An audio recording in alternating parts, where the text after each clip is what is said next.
Hello મિત્રો, આજે આપણે ટાટ સેકન્ડરી અને ટાટ હાયર સેકન્ડરી માટે ખાસ NEP 2020 નિબંધ જોઈશું. તો ચાલો આપણે શરૂઆત કરીએ. નિબંધ લખતી વખતે સૌથી પહેલાં તમારે પ્રસ્તાવના બાંધવાની, પછી તેનું મુખ્ય લખાણ અને છેલ્લે આવશે ઉપસહાર. આ રીતે તમારે નિબંધની શરૂઆત કરવાની. નિબંધ તમારે ટોપિક વાઇઝ નથી લખવાનો, પણ ફકરા ટાઈપ લખવાનો.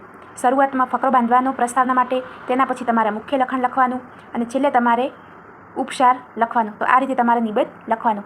નિબંધની શરૂઆત તમે કોઈ પણ સારા વાક્ય લખીને કરી શકો, અથવા તમને જે કંઈ સારી 2-4 પંક્તિ આવે તે તમે લખી શકો. જે તમે ઇંગ્લિશમાં, ગુજરાતીમાં, હિન્દીમાં, તમને જે ભાષામાં આવે તે ભાષામાં તમે પંક્તિ લખી શકો. તો આજે આપણે NEP 2020 વિશે નિબંધ જોઈએ. તો ચાલો આપણે શરૂઆત કરીએ. તો સૌથી પહેલાં અહીંયા એક કોટેશન આપેલું છે કે શિક્ષક એ એવું સૌથી શક્તિશાળી શસ્ત્ર છે જેના ઉપયોગથી તમે સમગ્ર વિશ્વને બદલી શકો છો. Nelson Mandela. આ કોટેશન કોને આપી છે? Nelson Mandela. તો તમે આવી રીતે કોટેશનથી નિબંધની શરૂઆત કરી શકો. હવે જોઈએ કે શિક્ષણ એ કોઈપણ રાષ્ટ્રના સર્વાંગી વિકાસ, સંસ્કૃતિ અને ઉજ્જવળ ભવિષ્યનો મુખ્ય આધારસ્તંભ છે. 21મી સદીના બદલાતા યુગમાં ભારતને વૈશ્વિક સ્તરે જ્ઞાન અને કૌશલ્યની મહાસત્તા બનાવવાના ઉદ્દેશ્ય સાથે 29 જુલાઈ 2020ના રોજ નવી રાષ્ટ્રીય શિક્ષણ નીતિ એટલે કે NEP 2020ને મંજૂરી આપવામાં આવી. ભારતમાં 34 વર્ષના લાંબા સમયગાળા બાદ આવેલી આ શિક્ષણ નીતિ ISROના પૂર્વ અધ્યક્ષ ડૉક્ટર કે કસ્તુરીરંગનની અધ્યક્ષતાવાળી સમિતિ દ્વારા ખૂબ જ પરામર્શ અને સંશોધન બાદ તૈયાર કરવામાં આવી છે. આ નીતિનો મુખ્ય ધ્યેય ભારતની જૂની પરીક્ષાલક્ષી અને રૂઢિગત પ્રણાલીને સ્થાને એક આધુનિક, વ્યવહારુ, ગુણવત્તાસભર અને સમાન તકો પૂરી પાડતી શિક્ષણ વ્યવસ્થાનું નિર્માણ કરવાનો છે. તો મિત્રો, આ હતી પ્રસ્તાવના. હવે આપણે એનું જે મુખ્ય લખાણ છે એ આપણે હવે શરૂઆત કરવાનું છે. તો નવી શિક્ષણ નીતિમાં વર્ષોથી ચાલી આવતી જૂની 10+2ની શૈક્ષણિક પેટર્નને સંપૂર્ણપણે રદ કરીને 5+3+3+4નું નવું શૈક્ષણિક માળખું અમલમાં મૂકવામાં આવ્યું છે. આ નવા માળખામાં પ્રથમ 5 વર્ષ ફાઉન્ડેશનલ સ્ટેજ એટલે કે 3 થી 8 વર્ષની ઉંમર તરીકે ઓળખાય છે, જેમાં 3 વર્ષ આંગણવાડી, બાળવાટિકા અને 2 વર્ષ ધોરણ 1 અને 2નો સમાવેશ થાય છે.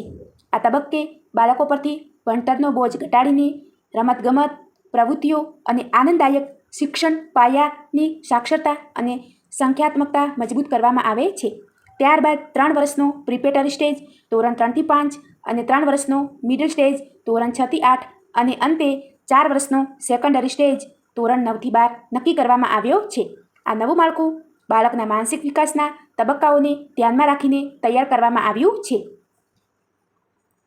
તેના ફરીથી કોટેશન મૂકેલું છે કે જે શૈક્ષણિક બાળકને પોતાના પગ પર ઊભા રહેતા ન શીખવે તે શિક્ષણ અધૂરું છે. સ્વામી વિવેકાનંદ. જો તમને લાગે કે મારે અહીંયા મુખ્ય લખાણની અંદર કોટેશન લખવું હોય તો તમે લખી શકો, અને ના લખો તો પણ ચાલે. તેના પછી છે કે NEP 2020ની સૌથી મહત્ત્વની અને ક્રાંતિકારી વિશેષતા એ છે કે તેમાં ગોખણપટ્ટીવાળા જ્ઞાનને બદલે કૌશલ્ય વિકાસ અને રચનાત્મક વિચારસરણી પર વિશેષ ભાર મૂકવામાં આવ્યો છે.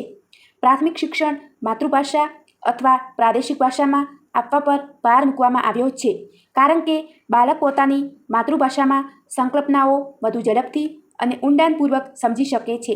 ધોરણ 6થી જ વિદ્યાર્થીઓને કોડિંગ, વોકેશનલ સ્કિલ્સ જેમ કે સુથારીકામ, મેટલવર્ક, માટીકામ અને ઇન્ટર્નશીપ કરવાની તકો આપવામાં આવશે. આ ઉપરાંત આર્ટ્સ, કોમર્સ અને સાયન્સ જેવા પ્રવાહોની કડક સીમાઓ દૂર કરવામાં આવી છે. હવે સાયન્સનો વિદ્યાર્થી પણ પોતાની રુચિ મુજબ સંગીત, ઇતિહાસ કે ચિત્રકળા જેવા વિષયો પસંદ કરી શકે છે. ઉચ્ચ શિક્ષણ અને મૂલ્યાંકન ક્ષેત્રે પણ આ નીતિમાં વ્યાપક પરિવર્તન લાવવામાં આવ્યા છે. વાર્ષિક ગોખણપટ્ટીવાળી પરીક્ષાઓને સ્થાને વિદ્યાર્થીના સતત અને સર્વાંગી વિકાસ માપવા માટે 360 ડિગ્રી હોલિસ્ટિક રિપોર્ટ કાર્ડ લાવવામાં આવ્યું છે, જેમાં શિક્ષક ઉપરાંત વિદ્યાર્થી પોતે અને તેના સહાધ્યાયીઓ પણ મૂલ્યાંકન કરે છે. ઉચ્ચ શિક્ષણમાં મલ્ટિપલ એન્ટ્રી અને એક્ઝિટની સુવિધા આપવામાં આવી છે. જો કોઈ વિદ્યાર્થી કારણસર 1 વર્ષ પછી અભ્યાસ છોડે તો તેને સર્ટિફિકેટ, 2 વર્ષે ડિપ્લોમા, 3 કે 4 વર્ષે બેચલર ડિગ્રી પ્રાપ્ત થાય છે, જેથી તેનો સમય અને મહેનત વ્યર્થ જતા નથી. આ સાથે જ ABC academic bank of credit દ્વારા ડિજિટલ સ્વરૂપે ક્રેડિટ જમા રાખવાની સુવિધા પણ પૂરી પાડવામાં આવી છે. તો મિત્રો તમે જોઈ શકો છો આ નિબંધની અંદર બધું આવરી લેવામાં આવી છે. સૌથી પહેલાં તો કે જે શિક્ષણની નવી પેટર્ન છે તે ઉમેરવામાં આવી છે. તો એ પેટર્ન 5, 3, 3+4 એ કયા સ્ટેજમાં છે એ સ્ટેજ વિશે માહિતી લખવાની. તેના પછી બીજું વિશે શું ઉમેરવામાં આવ્યું તો કે જે ગોખણપટ્ટીવાળું હતું એના બદલે કૌશલ્યના આધારે અથવા વિચારસરણીના આધારે ભાર મૂકવામાં આવ્યો. પછી માતૃભાષાનો સમાવેશ કરવામાં આવ્યો. કોડિંગનો, વોકેશનલ સ્કિલ્સનો ઇન્ટર્નશીપ કરવાની તક ઉમેરવામાં આવી. પછી બધા પ્રવાહ નાબૂદ કરવામાં આવ્યા. એટલે કે કોઈ પણ વિદ્યાર્થી તે પોતાની રુચિ મુજબ અભ્યાસ પસંદ કરી શકે. તેના પછી સતત અને સર્વાંગી વિકાસને લાવવામાં આવ્યું. એની અંદર તમારે લખવાનું ખાસ કે 360 ડિગ્રી હોલિસ્ટિક રિપોર્ટ કાર્ડ. પછી આ મલ્ટિપલ એન્ટ્રી અને એક્ઝિટ તમારે ખાસ લખવાનું. પછી જ્યારે કોઈ વિદ્યાર્થી અભ્યાસ છોડે તો એને સર્ટિફિકેટ આપવામાં આવે, ડિપ્લોમાનું આપવામાં આવે, ડિગ્રી આપવામાં આવે, એ બધું તમારે લખવાનું. અને ખાસ લખવાનું તમારે ABC એટલે કે એકેડેમિક બેંક ઓફ ક્રેડિટ. તો આ રીતે તમારે NEPમાં દરેક મુદ્દા લખવાના. પછી ફરીથી એક કોટેશન આપેલું છે કે શિક્ષણ એ માત્ર માહિતીનો સંગ્રહ નથી પણ ચારિત્ર્ય નિર્માણ અને માનવતાના ઘડતરની પ્રક્રિયા છે.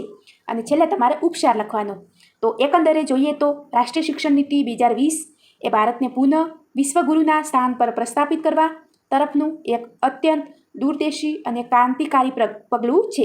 તે પુસ્તકીય જ્ઞાનના સીમિત ચોકઠામાંથી બહાર નીકળીને વિદ્યાર્થીઓમાં નૈતિક મૂલ્યો, વૈજ્ઞાનિક અભિગમ, આત્મનિર્ભરતા, જીવન ઉપયોગી કૌશલ્યોનું સિંચન કરે છે.